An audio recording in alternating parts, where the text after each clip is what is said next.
Fix करो इस चीज को वरना you will be getting low marks as obvious, भले ही आप जितना भी पढ़ लो। मैं अपने कॉलेज में YouTube as well as college as well as other activities में तीनों में इंडल्ज था और यूट्यूब को मैं बहुत ही ज़्यादा पैशनेटली फॉलो कर रहा था। इवन जब मेरे एग्जाम्स भी होते थे तब भी मैं वीडियो रिकॉर्ड करता था और अपलोड करता था और विद द डिसेंट CGP मैंने अपना डिग्री कंप्लीट किया विद द 8 CGP। आपके रीजंस क्या है लो मार्क्स के, उसके ऊपर पूरी चीज़ें बात कर रहे होंगे, क्या क्या गलती कर रहे हो। अगर ये गलतियाँ हैं तो प्लीज़ इस पर वर्क करो। सो हम पढ़ाई करते हैं but we are not understanding the science of exam. इसका मतलब क्या हुआ कि हर एक एग्जाम आपसे कुछ अपेक्षा रखता है या फिर कुछ चीजें मांगता है। जस्ट लाइक एक सिविल सर्वेंट का एग्जाम आपसे क्या चाहता है कि आप पूरे तरीके से जो भी लॉज है एटसेट्रा थिंग्स है वर्किंग है वो सब चीजें आप जानो। एज अ इंजीनियरिंग आपसे क्या मांगा जाता है, आपकी एबिलिटीज और स्किल्स मशीन्स को समझने की तरीका जानना चाहता है। तो इसी तरह से हर एक एग्जाम की अलग अलग एबिलिटीज, जस्ट लाइक JEE तो उसको क्रैक करने का अलग तरीका। बट ज्यादातर स्टूडेंट्स वो साइंस को नहीं समझते कि आपसे एक्चुअल में एग्जाम्स क्या चाह रहा होता है, जस्ट वो सीधे घुस जाते हैं पढ़ाई करने में। जस्ट लाइक डिफरेंट एग्जाम्स को क्रैक करने के लिए भी डिफरेंट स्ट्रेटेजीज होती है। आप गेट का exam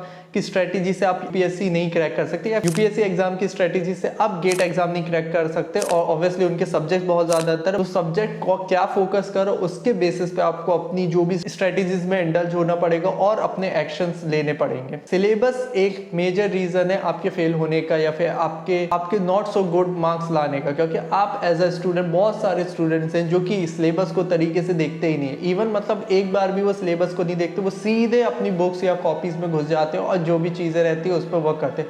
you need to understand कि सिलेबस क्या कहना चाहता है और आपको उससे पता चलेगा कि कोर्स आउटकम क्या है, कि ओके ये यूनिट जो है ये किस पर फोकस कर रही होती है और क्या क्या चीजें मेरे को इंडल्ज होना है पढ़ने में। कई बार स्टूडेंट्स यार जब सिलेबस नहीं देख रहे होते कि बार बार आपको सिलेबस देखना पड़ता है, आपको रटना नहीं है बट आपको देखना पड़ता है। और कई बार स्टूडेंट्स क्या होते हैं कि एक सिलेबस दिया गया है वो आउट ऑफ सिलेबस भी चले जाते हैं, मतलब जिस चीज़ की उतनी ज़्यादा नीड नहीं है उससे भी ज़्यादा वो पढ़ लेते हैं, जो कि कोई सेंस नहीं बनता क्योंकि आपका एग्जाम तो उतना ही पूछा जाएगा बट आपने जो इतना ज़्यादा पढ़ चुके उसका यूसेज भी नहीं निकलेगा और प्लस आपने जो भी वो चीज़ ली है वो आपका एक्स्ट्रा बर्डन के तौर पे आएगा और आप कुछ ना कुछ चीज़ें मिस कर दी होगी जो आगे की पढ़ाई कर सकते थे। हो सकता है यूनिट 2 पे आप बहुत ज़्यादा इंडल्ज हो गए और आपने इसी वजह से यूनिट 5 को कवर ही नहीं करे और आपके जो मार्क्स है वहाँ कट रहे होंगे क्योंकि आपसे वो क्वेश्चन आ नहीं रहे। नेक्स्ट रीजन है not understanding the science of the questions. Just like बहुत से बच्चे सीधे सीधे पढ़ाई कर रहे होते हैं but they are not focusing on the previous year question की एक सब्जेक्ट है उस पर किस तरह के क्वेश्चन बन रहे होंगे, क्या वो न्यूमेरिकल बेस्ड सब्जेक्ट है या फिर न्यूमेरिकल के बेसिस पे क्वेश्चन आ रहे होंगे।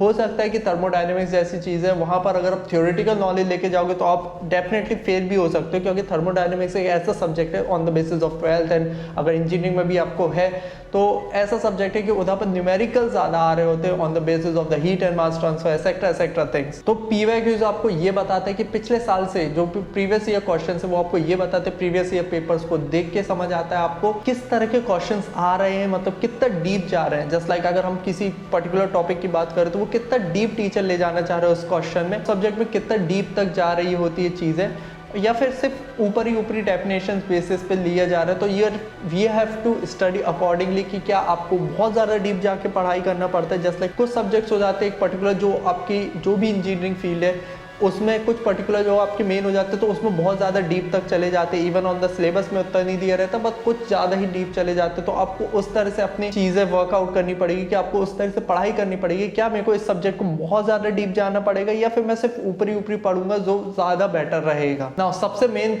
चीज़ तो आ जाती है एज अ स्टूडेंट आपको नहीं पता कि कौन से रिसोर्सेज पे पढ़े। आपके पास बुक्स है तो बुक्स में बहुत ज़्यादा कन्फ्यूजन हो रहा है, आपके नोट्स हैं, आपके टीचर्स के नोट्स हैं और आपके फ्रेंड के नोट्स हैं, आप तीनों के नोट्स से पढ़ें या फिर आपको ऑनलाइन पढ़ें यूट्यूब एक्सेट्रा थिंग्स। तो मैं अपना एग्जांपल लेता हूं तो मैंने यार ज़्यादातर चीज़ें यूट्यूब से पढ़ी है, ठीक है। अब वही चीज़ है कि यूट्यूब मेरे को अच्छा लगा कि हाँ मेरे को सिखा दो ज़्यादा बेटर, मेरे से बुक्स पढ़ना नहीं होता है, खासकर इस टाइप की बुक्स हो गई, फिक्शनल हो गई, ये सब चीज़ें मैं पढ़ लेता हूँ, बुक रीडिंग कर लेता हूँ। बट इस तरह की बुक्स मेरे को तो बिल्कुल बकवास लगती है और मेरे को सिर्फ एंड गोल यही रहता है यार मेरे को सीखना है, चाहे मेरे को कोई सिखा दे या फिर बुक सिखा दे।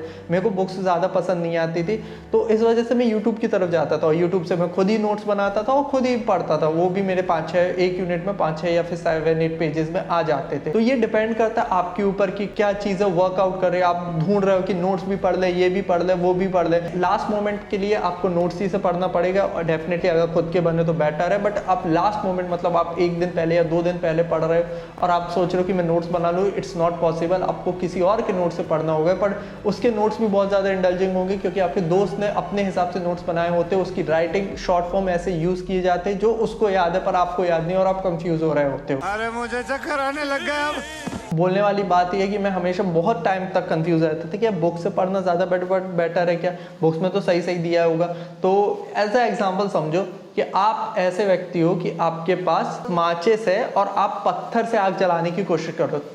कई साल पहले मतलब 10 साल पहले जब इंटरनेट बहुत ज़्यादा बूम पे नहीं था तो लोग इस तरह से पढ़ते थे, बेटर है, उनके लिए बहुत अच्छी चीज़ है। बट आज की डेट में जब आपके पास माचिस है तो क्यों आपको पत्थर से ही आग जलानी है। ये थोड़ी सी अच्छी एडवाइस है, अगर लेना चाहो तो ले सकते हो, it's a free of cost. बाकी यार इधर तक वीडियो देखे तो कहीं ना कहीं ये वीडियो पसंद आ रहा हो तो उसी के लिए आप हमें सपोर्ट कर सकते हो बाय सब्सक्राइबिंग इट, क्योंकि हम बहुत ही अच्छा कंटेंट ला रहे हैं तो एक सब्सक्राइब तो बनता है। आगे बढ़ते हैं वीडियो की तरफ। तो this is the least preference, और ये बहुत ज्यादा इंपॉर्टेंट भी बोलूंगा कि रीजन आपके गुड मार्क्स इसलिए नहीं आ रहे क्योंकि तो नेक्स्ट रीजन है यार आपका ineffective learning environment. Just like अब आप पढ़ाई कर रहे हो, आपके आजू बाजू बिल्कुल हल्ला मच रहा है, हर एक व्यक्ति को, इवन द बेस्ट साइंटिस्ट को भी या थोड़ा सा अलोन में चाहिए रहता है कि हाँ यार थोड़ी शांति रहे, और फिर आप डाइवर्ट नहीं कर पाओगे अपने दिमाग को, आप पढ़ाई कर सकते हो। गाने सुनने के लिए बेटर वो एनवायरनमेंट है, सब चीज़ों करने के लिए बेटर एनवायरनमेंट है, पर आपके बाजू में अगर डीजे वगैरह बज रहा है तो कहाँ से आप पढ़ाई कर सकते हो। तो आपको थोड़ी सी शांत इलाके में पढ़ना पड़ेगा।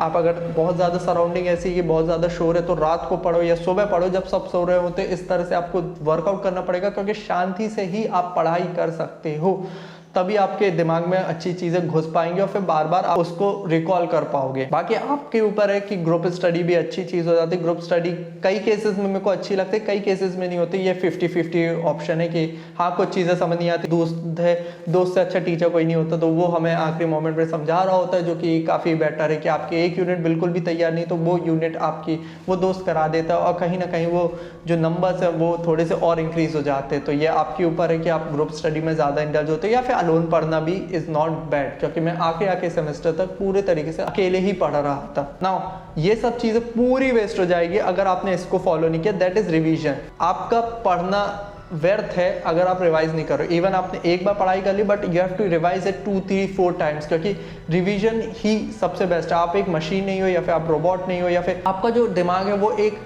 हार्ड डिस्क या सॉलिड स्टेट ड्राइव नहीं है कि बस फीड कर दिए डेटा और आपके अंदर पूरी तरीके से समा गया। आपको रिकॉल करना पड़ता है, तो रिवीजन इज इम्पॉर्टेंट। आपको 2 से 3 बार मिनिमम तो रिवाइज करना ही पड़ेगा। 2 से 3 बहुत ज़्यादा कम बोल रहा हूँ, बट आपके ऊपर डिपेंडेंट है कि आप किस तरह से पढ़ रहे हो। 2 से 3 बहुत ज़्यादा मिनिमम, मतलब इतने बार तो आपको रिवाइज करना पड़ेगा या फिर रिकॉल करना पड़ेगा, तभी आपकी सब चीज़ें वर्क करेगी। आप सोचो एक बार पढ़ के चले जाओगे, नॉट वर्थ इट। आपको रिवीजन बार बार करना पड़ेगा, तभी वो चीज़ें याद होंगी, और आप एक टाइम के बाद वो चीज़ें भूल भी जाओगे अगर आप कंटिन्यूस रिवीजन नहीं कर रहे होते हो। बाकी होप करते हैं कि ये सारी चीज़ें पसंद आई होगी, क्योंकि अभी तक वीडियो देखे तो ऑब्वियसली पसंद आए होंगे। और इसी के साथ इस वीडियो पे कमेंट कर सकते हो, आपको जो भी आपके थॉट्स हैं, ठीक है, सजेशन भी दे सकते हो। जस्ट एट कि कमेंट तो ज़रूर कर देना, जिससे हमें पता चल जाए कितना अच्छा वीडियो था या कितना बुरा ये वीडियो था। उसी के साथ मैं बोलूँगा कि प्लीज़ सब्सक्राइब एज वेल। वैसे एक चीज़ मैं बोलूँगा, फर्स्ट ईयर में तुम्हें 30 आवर्स तक वीकली तुम्हें फ्री टाइम मिल रहा होता है। अब वो कैसे मिल रहा होता है, इस वीडियो पे क्लिक करो और तुम्हें पूरी डिटेल पता चलेगी कहाँ कहाँ से आप पढ़ाई के लिए, डिफरेंट थिंग्स के लिए कितना कितना टाइम मिल रहा होगा आपके फर्स्ट ईयर ऑफ इंजीनियरिंग में या फिर कॉलेज ऑफ इंजीनियरिंग में। I will see you in the next video. Till then see you, have a good day. Hare Krishna.